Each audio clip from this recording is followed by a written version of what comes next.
Okay, dear student, Assalamu alaikum. I'm your physics teacher, Dr. Faiz Alam. Today we are going to study third lecture of nuclear physics, which is about nuclear masses. How we can estimate or calculate nuclear masses. Which unit can we utilize in order to measure nuclear masses? So dear student, as we know that the size of an atom is roughly equal to 10 power minus 10 meter, which is 1 angstrom. And similarly, the size of nucleus is 10 power minus 14 meter. If we take the ratio of atomic size to the nuclear size, this ratio becomes 10 power minus 10 meter divided by 10 power minus 14 meter. Minus 14s come out into the numerator and it takes positive symbol. 10 power minus 10 plus 14, the size of the atom is equal to 10 power 4 times size of the nucleus, which indicates that atomic size or the size of an atom is equal to 10,000 times greater than size of its own nucleus. Or you can say nuclear size or nuclear dimension 10,000 times smaller than atomic size or size of an atom. So how can we predict the nuclear masses in terms of gram or kilogram? Because gram and kg, kilogram is generally used for the measurement of mass, quantitative measurement of mass. So if we take a particles whose dimension is nearly equal to 1 femtometer, how can you predict 1 femtometer dimension in terms of gram and kilogram? यानी मुख्तसरन बात यह है कि एक ऐसी species, एक ऐसा particle या एक ऐसा ऑब्जेक्ट जिसकी डायमेंशन और साइज 1 फेम्टोमीटर में हो, 1 एंगस्ट्रॉम यूनिट में हो, उसको हम किलोग्राम या ग्राम में रिप्रेजेंट करें। यानी जिस चीज़ का नेकेड व्यू ही नहीं है, नेकेड आई से ना तो एटम दिखाई देता है और ना ही न्यूक्लियस दिखाई देता है, और उसकी मास को हम किलोग्राम या ग्राम में रिप्रेजेंट करें। तो dear student, gram and kilogram is a unit associated with mass, generally describe the mass of macroscopic particles, observable particle, those particles whose dimension and structure can be observed through naked eye. तो kilogram और ग्राम का जो symbol है ये मास के unit के लिए used होता है, और ये उन ऑब्जेक्ट की मासेस को डिफाइन या रिप्रेजेंट करता है जो ऑब्जर्वेबल पार्टिकल्स हों, ऑब्जर्वेबल मासेस हों, नेकेड आई से जिनको देखा जा सके। This is a classical unit used for the measurement of mass. So nucleus जिसकी डायमेंशन 1 फेम्टोमीटर है, तो इसको हम किलोग्राम या ग्राम में रिप्रेजेंट नहीं कर सकते। यानी न्यूक्लियर मासेस को किलोग्राम और ग्राम में रिप्रेजेंट नहीं किया जा सकता। इसके लिए एक नया स्केल डिफाइन किया गया जिसे कहते हैं unified mass scale, unified atomic scale, unified scale. तो यूनिफाइड स्केल में एक एलिमेंट लिया गया जिसको स्टैंडर्ड माना गया, और उस एलिमेंट के मास के साथ बाकी तमाम एलिमेंट की मासेस को with respect to that standard element, relative to that standard element, तमाम एलिमेंट की न्यूक्लियर मासेस को डिफाइन किया गया। तो उस वक्त जिस वक्त ये यूनिफाइड स्केल डिफाइन किया गया, इसको डिफाइन करते वक्त कार्बन 12 जो है, कार्बन 612, एक तो इसकी नेचुरल एबंडेंस बहुत ज़्यादा थी, और दूसरा ये मोस्ट स्टेबल एलिमेंट था। यानी कार्बन 12 के न्यूक्लियस में 6 प्रोटॉन और 6 न्यूट्रॉन थे, ये पेयरिंग फॉर्म में थे प्रोटॉन और न्यूट्रॉन। तो इसकी हाई परसेंटेज स्टेबिलिटी और आप नेचुरल एबंडेंस कह सकते हैं, हाई नेचुरल एबंडेंस होने की वजह से, स्टेबिलिटी होने की वजह से इसको स्टैंडर्ड माना गया, और एटॉमिक मास यूनिट को यूनिफाइड स्केल पे जो AMU जिसे कहा जाता है एटॉमिक मास यूनिट, इसको डिफाइन किया गया। तो 1 एटॉमिक मास यूनिट इक्वल है, it is the mass of 1/12 of mass of carbon 12 isotope. यानी 1 AMU या 1 एटॉमिक मास यूनिट क्या चीज है, ये मास है 1/12 part of 1/12 of mass of carbon 12 isotope, या आर यू कैन से कि 12th part of carbon 12 isotope का जो मास है वो 1 AMU के इक्वल होगा। तो इसको मैंने लिखा है कि 1 एटॉमिक मास यूनिट 1 AMU के, it is the mass of 1/12 of mass of carbon 12। 1/12 बोलेंगे या आप कहेंगे कि the mass of 12th part of carbon 12 isotope is equal to 1 atomic mass unit. ये तो स्टेटमेंट होगी।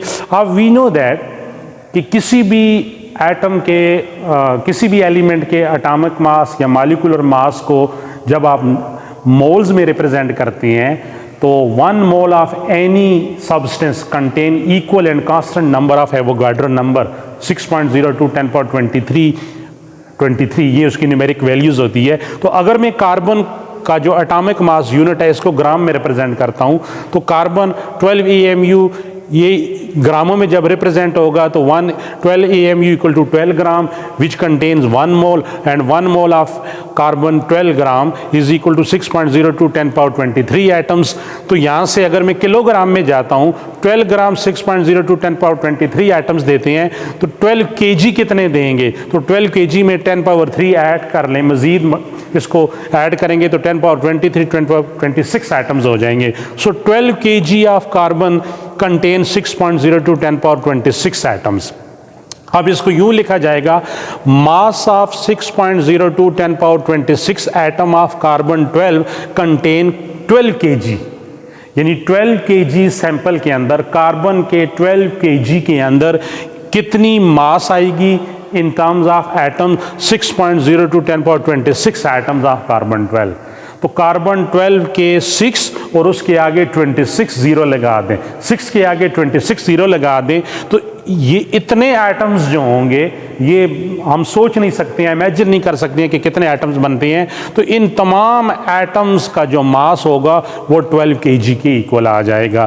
तो अब 6.02 10^26 atoms of carbon 12 contain 12 kg, तो 1 एटम ऑफ कार्बन 12 किसके इक्वल होगा, तो यहाँ से मास ऑफ 1 एटम ऑफ कार्बन 12, तो ये 6.02 10^26 एटम नीचे 12 के नीचे डिवाइड हो जाएंगे राइट साइड पे, तो 12 डिवाइडेड बाय 6.02 into 10^26 kg। ये 1 एटम ऑफ कार्बन 12 का मास आ गया इक्वेशन 1 की शक्ल में।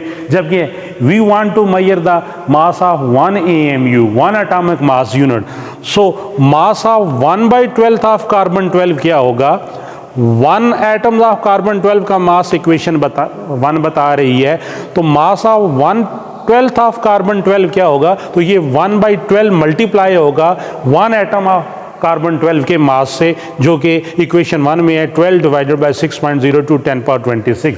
तो 1/12 बाहर आ जाएगा, मल्टीप्लाई बाय 12 डिवाइडेड बाय 6.02 10^26, 12 से कैंसिल होगा, 1 को डिवाइड करें 6.02 10^26 kg से, तो हमारे पास 1.66 10^-27 kg मास आ जाएगा। अब लेफ्ट साइड पे देखें मैंने क्या लिखा है, मास ऑफ 1/12 ऑफ कार्बन 12, ये तो 1 एटॉमिक मास यूनिट की डेफिनेशन है जो मैंने टॉप पे लिखी है कि the mass of 1/12 of mass of carbon 12 is equal to 1 atomic mass unit. तो इस तरह इस इक्वेशन में मास ऑफ 1/12 ऑफ कार्बन 12 आपको क्या देगी आउटपुट में, 1 AMU 1 एटॉमिक मास यूनिट। सो 1 एटॉमिक मास यूनिट इक्वल हुआ 1.66 10^-27 kg, ये इक्वेशन 2 आ जाएगी। तो ये जो मास होगा ये 1 AMU, इसको हम यूनिट वाइज लिखेंगे 1 यूनिट इक्वल है 1.66 10^-27 kg के। अब इस मास के इक्विवेलेंट एनर्जी क्या होगी, यानी the equivalent energy of 1 AMU 1 atomic mass unit, so we can use Einstein mass energy equation E is equal to del m c square. इसमें del m की जगह 1.66 10^-27 kg, c square speed of light का square है, तो 3 × 10⁸ का square, तो इस number को सॉल्व करें, 3 का स्क्वायर 9, 10 की पावर 8 का स्क्वायर 10 पावर 16, बाहर वाले नंबर से मल्टीप्लाई करें तो we get the answer in joule, 1.4924 into 10 power minus 10 joule. So energy of one atomic mass unit in terms of joule becomes 1.492 into 10 power minus 10 joule. अब दोबारा यहाँ पर एक बड़ी इंपॉर्टेंट बात है, joule is the biggest unit generally described for energy and it is used in classical physics. कि classical physics में एनर्जी को हम इन टर्म्स ऑफ जोल रिप्रेजेंट करते थे। जो सब एटॉमिक स्केल है, एलिमेंट्री स्केल, एलिमेंट्री पार्टिकल, क्योंकि प्रोटॉन और न्यूट्रॉन, न्यूक्लियस के अंदर प्रोटॉन और न्यूट्रॉन जो कि कॉन्स्टिट्यूट ऑफ न्यूक्लियस है, इनकी एनर्जी को जोल में नहीं इलेक्ट्रॉन वोल्ट यूनिट में रिप्रेजेंट किया जाता है। In electron volt is the unit of energy generally used in atomic physics और न्यूक्लियर फिजिक्स। सो जोल को आप कन्वर्ट करें इलेक्ट्रॉन वोल्ट में, और 1 इलेक्ट्रॉन वोल्ट इक्वल है 1.602 into 10 power minus 19 जोल के। तो इक्वेशन 3 में जो हमारे पास राइट साइड पे आंसर जोल में आया है, इसको इलेक्ट्रॉन वोल्ट में कन्वर्ट करने के लिए 1.602 10 power minus 19 पे डिवाइड कर दें तो आपका आंसर इलेक्ट्रॉन वोल्ट में कन्वर्ट हो जाएगा। So energy becomes 931.5 into 10 power 6 electron volt.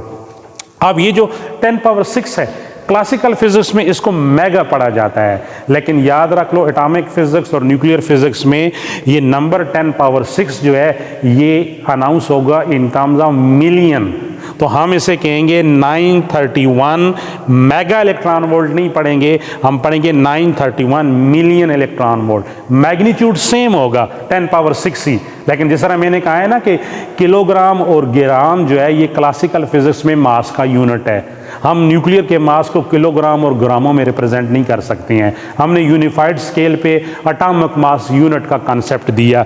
इसी तरह जोल एनर्जी का यूनिट है क्लासिकल फिजिक्स में, लेकिन यहाँ पर हमने nuclear masses in terms of energy, electron, proton और न्यूट्रॉन की रेस्ट मास एनर्जी जब भी कैलकुलेट करेंगे वो जोल में नहीं होगी बल्कि इलेक्ट्रॉन वोल्ट में होगी। तो energy of one atomic mass unit is equal to 931 million electron volt. So वो जो 1 एटॉमिक मास यूनिट का मास आया था उसके इक्विवेलेंट एनर्जी आ गई 931 million electron volt.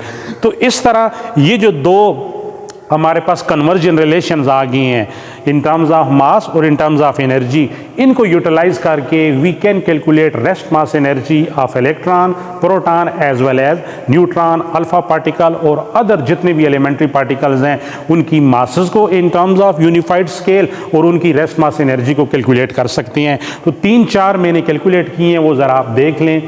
Mass of electron, rest mass of electron 9.11 into 10 power minus 31 kg।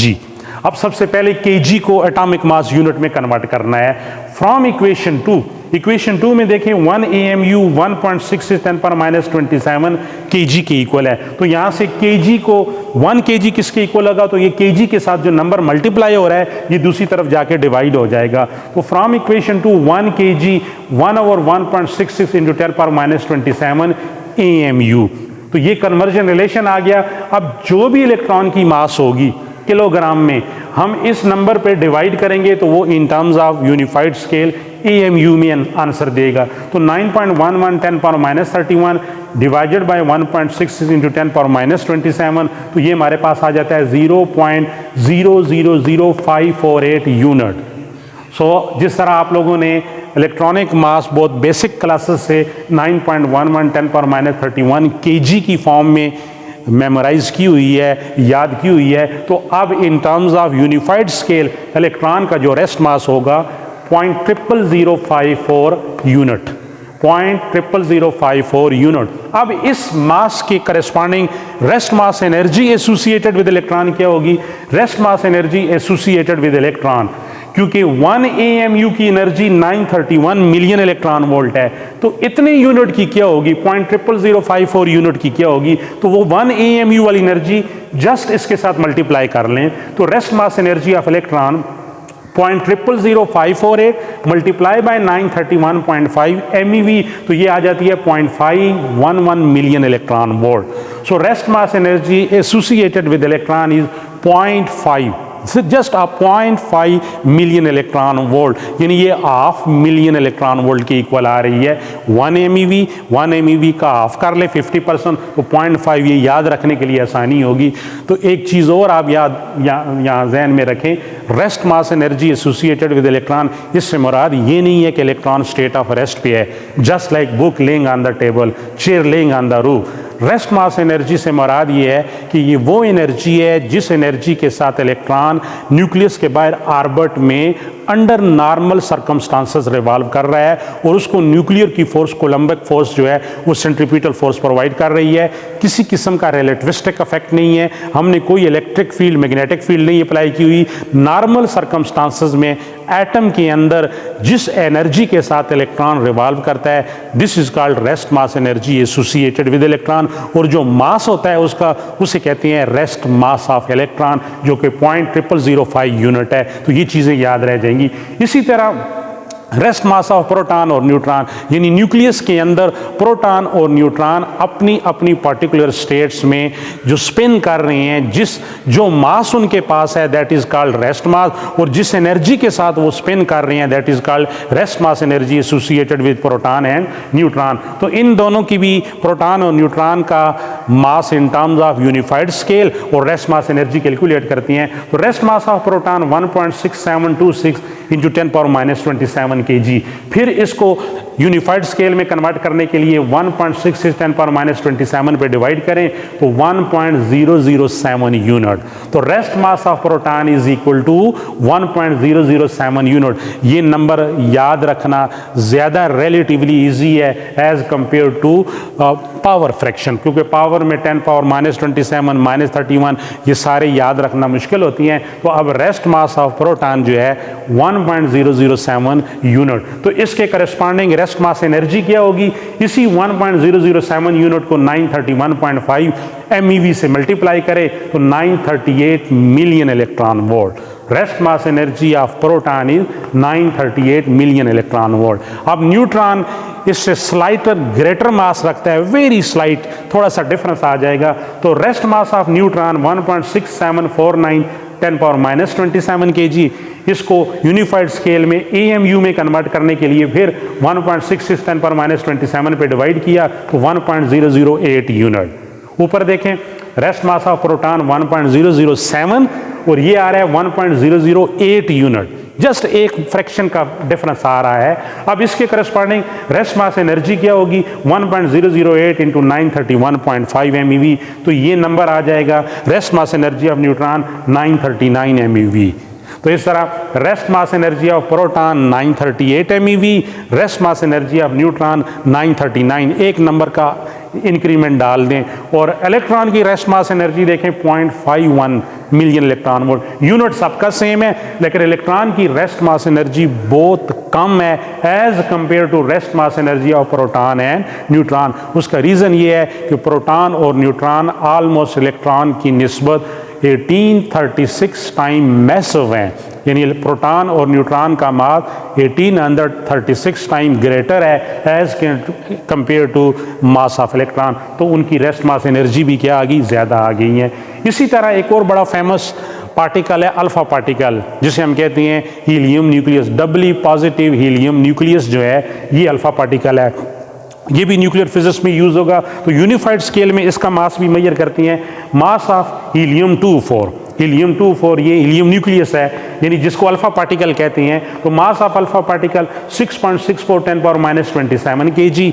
इसको divide करें उसी नंबर से 1.66 10⁻27 पे, we will get the answer 4.0026 unit.